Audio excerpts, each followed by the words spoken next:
Okay, so let's go ahead and do one more example from the homework in section 10.4. So this is problem 4. And it says that the table to the right shows the number of female students who played on a sports team in grades 9 through 12 for a random sample of 6 high schools in a state. And it says, at a significance level of 0.05, can you reject the claim that the mean numbers of female students who played on a sports team are equal for all grades? And it says to perform a one-way analysis of variance test by completing parts A through D. All right, and assume that each sample is drawn from a normal population, that the samples are independent of each other, and that the populations have the same variances. Okay, so that we understand what's going on here, right? We see that there are 4 different grades, okay, 9 through 12. So 9, 10, 11, 12 are the 4 grades. Okay, and notice that the table has 6 rows of data values, right? So not including the top row, right, which include the grade levels, right? So if you count the number of rows, you see that there are 1, 2, 3, 4, 5, and 6. Okay, so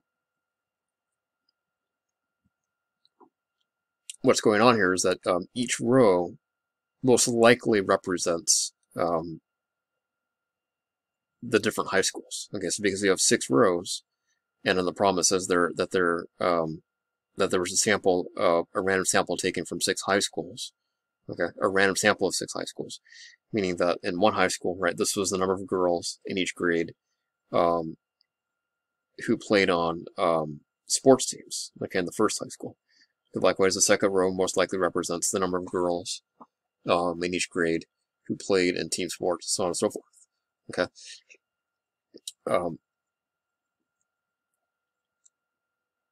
So when we answer part A, right, we should keep that in mind. Okay. So it says to identify the claim and state the null and alternative hypotheses.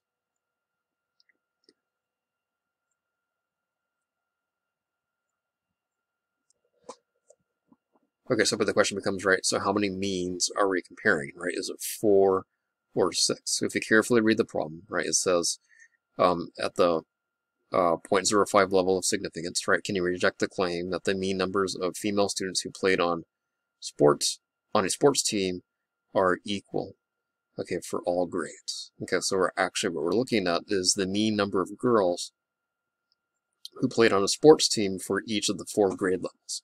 Okay, so we're comparing 4 means, okay, not 6. So,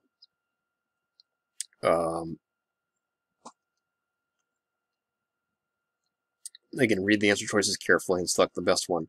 But it looks like answer choice D would be the correct one. So the null hypothesis would be that all 4 means are equal, right? Where the first mean is the mean number of girls, okay, from the 6 high schools, right, who played on a sports team in grade 9.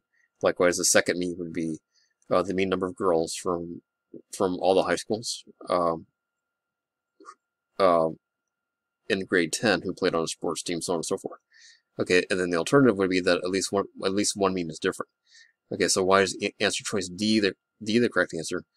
Well, it does say that can you reject the claim that the mean number of female students who played on a sports team are equal, right? So that automatically makes the null hypothesis the claim in the problem.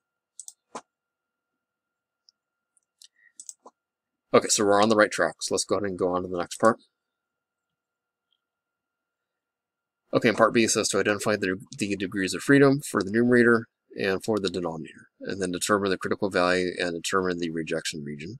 Okay, so remember, for the degrees of freedom in the numerator, okay, it's simply equal to the number of means minus 1. So because we have 4 means in our problem, right, 1 for each grade level, right, then the numerator degrees of freedom is 4 minus 1, which is 3. Okay, and the degrees of freedom in the denominator would be the total number of data values minus the number of means.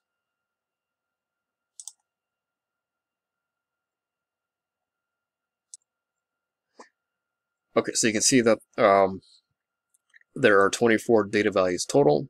Okay, so the denominator degrees of freedom would be 24 minus the number of means. So remember,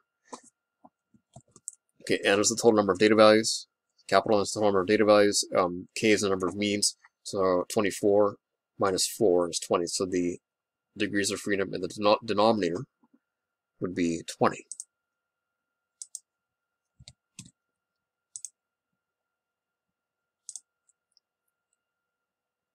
Okay, so based on that information, we're looking for the critical value for this particular test with a significance level of 0.05. Okay, so let's go to StatCrunch again. So the numerator degrees of freedom is 3. The denominator degrees of freedom is 20. All right, remember this is a right-tailed test. We're going to leave that selected. So select the greater than or equal to symbol. And then type in the level of significance in the box in the lower right corner, and then click compute. And then your critical value will be here. All right, and this is the rejection region shaded in red. All right, and round it to the appropriate number of decimal places. So we want 2 decimal places in our answer.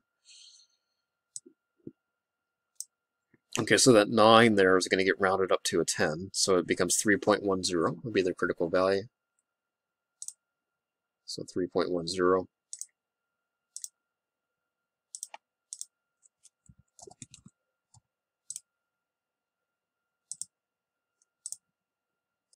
Okay, so we've answered a similar question in the previous video. So the rejection region is all the F values, okay, that are greater than the critical value.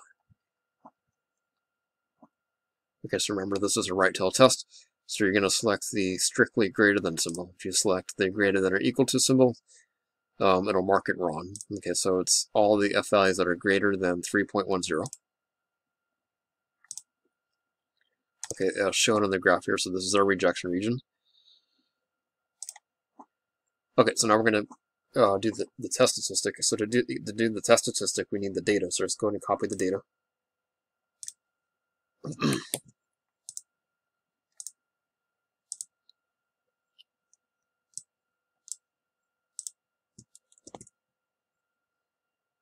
Okay, so here's our table.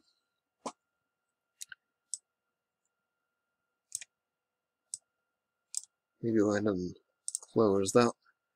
So let's go to the Stat menu, select ANOVA, select one way. Okay, and then select the columns that contain the data. Again, everything else is pretty much optional, so we're not going to worry about that. Click Compute. All right, so we get a summary of the data, which is here. Okay, so the size of each sample. So we have 4 different samples. They each have 6 values. Okay, the mean of each sample, which are these values here, and then the standard deviation of each sample. Okay, but what we're looking for is the test statistic, which is here. Okay, this is our F-stat. Okay, we're going to round that to 3 decimal places.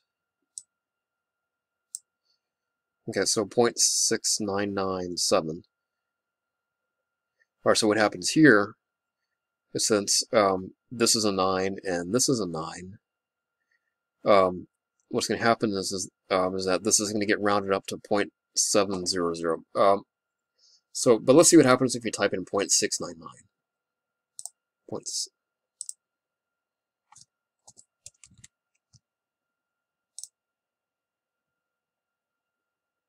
Okay, so it's going to mark it wrong, right? So if you don't round it properly, okay, so hopefully you know how to round. All right, it's going to mark it wrong. So, so this will get rounded up to 0.700. So hopefully that's not too confusing. So 0.700. Okay, is what that gets rounded to. Okay, so we didn't really do anything wrong, right? We didn't round to the correct number of decimal place. We didn't round it properly. That's what happened. Okay, so it's 0.700.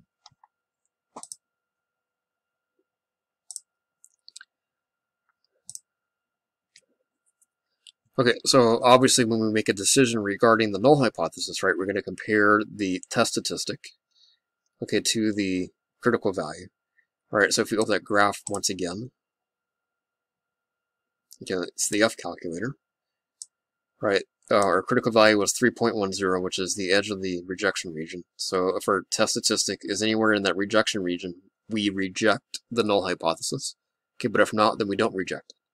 All right, so clearly our F statistic, okay, which was 0.700 when we rounded it, right, is somewhere over here. So it's not in the rejection region, okay? So therefore, we do not reject the null hypothesis. So once again, read those answer choices carefully, and then select the best one.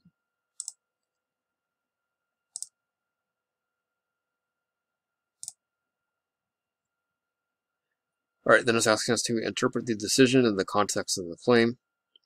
So remember, the claim of the problem was represented by the null hypothesis. All right, and we failed to reject the null hypothesis.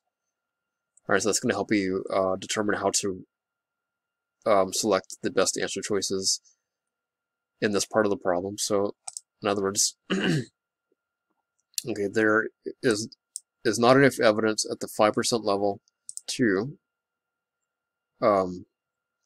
dispute or reject. Okay, those mean the same thing. So dispute the claim that the mean numbers of female students who played on a sports team, okay, is the same for all grades. Okay, so